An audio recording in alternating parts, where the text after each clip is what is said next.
తూర్పున వెలుగురేఖలు మెల్లగా విరబూస్తున్నాయి. చీకటి కన్నీటి చారల్ని సూర్యుడు తుడిచేస్తున్నాడు. ప్రతి ఉదయం కొత్త కలల తలుపు తట్టుతుంది. కాని రుద్రాణి కోసం ఈ ఉదయం ఏం తేనుంది?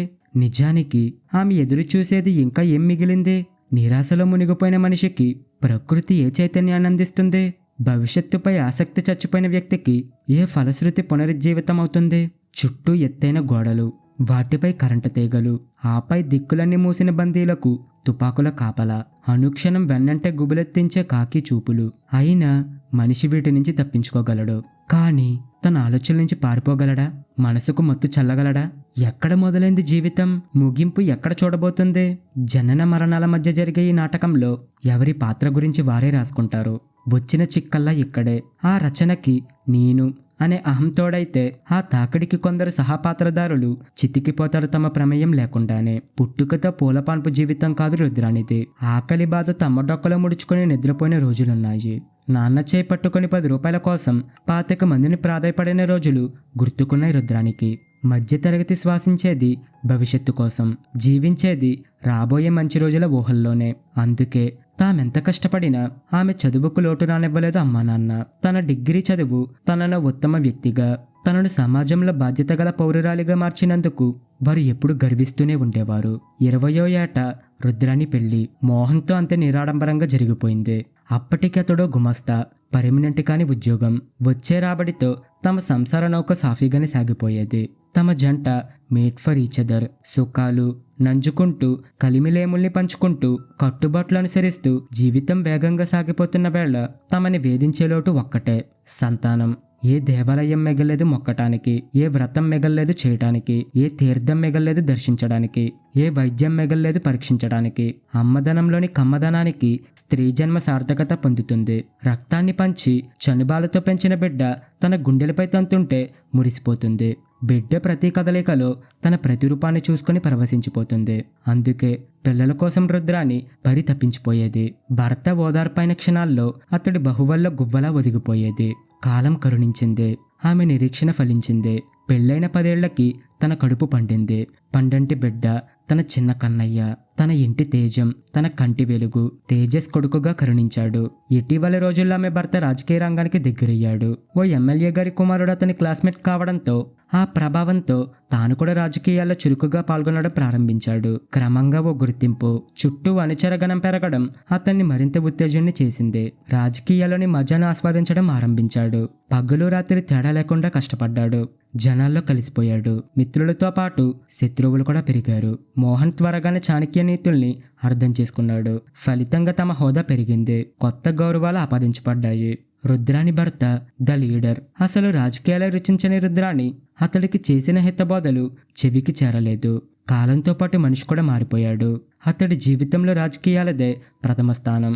అలాగని భార్యని బిడ్డని నిర్లక్ష్యం చేసింది లేదు. కానీ తన వరకు ఆ మంచితనం సరిపోదు. రాజకీయ వ్యవస్థ ప్రజలకు మేలు చేయడానికి ఉండాలి, వారిని దోచుకోవడానికి కాదు. ఆమె హితబోధలు వినిపించుకునే స్థాయిని దాటిపోయాడు తన భర్త. తమ పెంకుటిల్లు భవంతిగా మారింది. చుట్టూ తోట, ఇంటి నిండా నౌకర్లు, కాలు బయట పెడితే కార్లు. ఈ సౌభాగ్యమంతా తేజ పుట్టుక ఓ మహిమేనని హేమంత్కి గట్టి నమ్మకం. అందుకే తన కొడుకుపై అతనికి గాఢమైన వాత్సల్యం. తేజ కోరితే కొండ మీద కోతినైనా క్షణాల్లో తీసుకురావాల్సిందే. అయితే రుద్రాని భయాలు ఆమెకు ఉన్నాయి.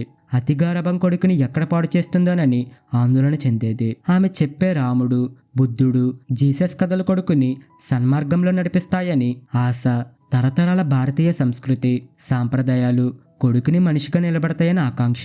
కొడుకు తప్పటడుగులకి మురిసిపోయినట్లే తప్పటడుగులు వేస్తుంటే సరిదిద్దింది. కొన్నిసార్లు కఠినంగానే మందలించింది. కానీ కొడుకు తండ్రినే ఎక్కువ ఆరాధించాడు. ఫలితంగా అల్లరి, మంకుపట్టు పెరిగాయి. ఆమె ఆందోళనని భర్త తేలిగ్గా కుట్టిపడేశాడు. నా సుఖ సంతోషాలకు సంపదకు అసలైన వారసుడు వాడు. టీనేజ్కి అల్లరే అందం.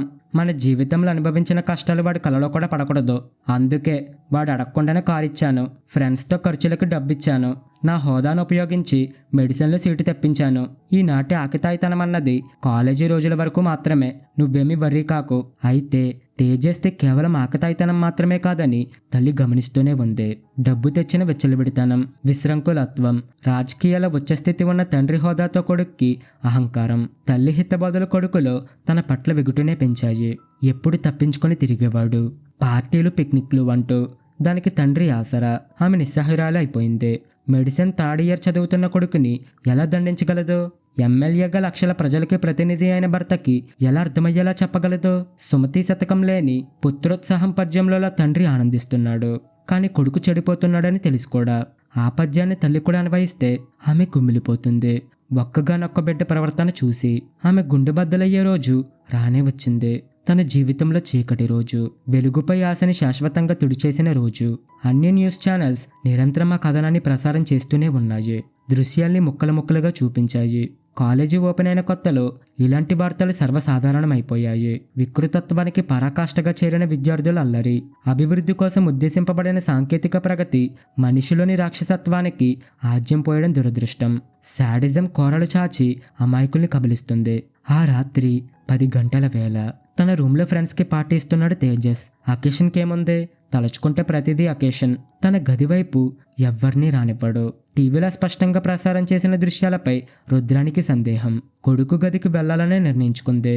అక్కడ ఆమె స్థానువైపోయింది. రక్తం గడ్డకట్టుకుపోయిన భావన, మెదడులను విస్ఫోటనం. తేజస్ తన మొబైల్లో రికార్డ్ చేసిన వీడియోను టీవీలో ప్లే చేస్తున్నాడు. ఆ దృశ్యంలో అక్కడ జరుగుతున్నది ర్యాగింగ్. హాస్టల్ గదిలా ఉంది. ఓ కాలేజ్ అమ్మాయి నిలబడి ఉంది. చుట్టూ 1/2 మంది కుర్రాళ్ళు. వాళ్లలో తేజస్ కూడా.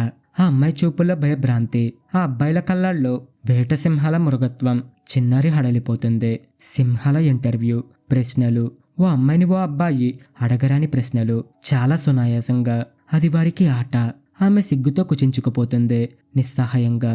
సహాధ్యాయులు తనకి తోబుట్టువుతో సమానం. ర్యాగింగ్ సంస్కృతి పరిచయాలు పెంచుకొని ఫ్రెషర్స్లో బెరుకు పోగొట్టడానికైతే సీనియర్స్ అన్నయ్య అక్కయ్య పాత్రలు కదా పోషించాల్సింది. కానీ జరుగుతున్నదేమిటి? సున్నిత మనస్కులైన జూనియర్లు అవమానం తట్టుకోలేక కాలేజీ వదిలి పారిపోవడమా? తమ ప్రాణాలను త్యాగం చేయడం గురించి ఎన్నిసార్లు వార్తలుగా మారడం లేదు? వారి తల్లిదండ్రుల గర్భశోకానికి ఎవరు బాధ్యులు? వీడియోలో సీను మారింది. ఇప్పుడు ప్రాక్టికల్స్ ఆట. అమ్మ నాన్న ఆట తెలుసా? అడిగాడు తేజస్. ఆమె భయంగా అడ్డంగా తల ఊపింది. ఆ ఆట తెలియకుండా మెడిసిన్ చదవడానికి ఎలా వచ్చావు పాపా? మీ అమ్మ నాన్న ఆటలాడుకుంటుంటే ఎప్పుడు చూడలేదా అన్నాడొకడు. అదేదో జోక్లాగా బల్లున నవ్వారు అందరూ.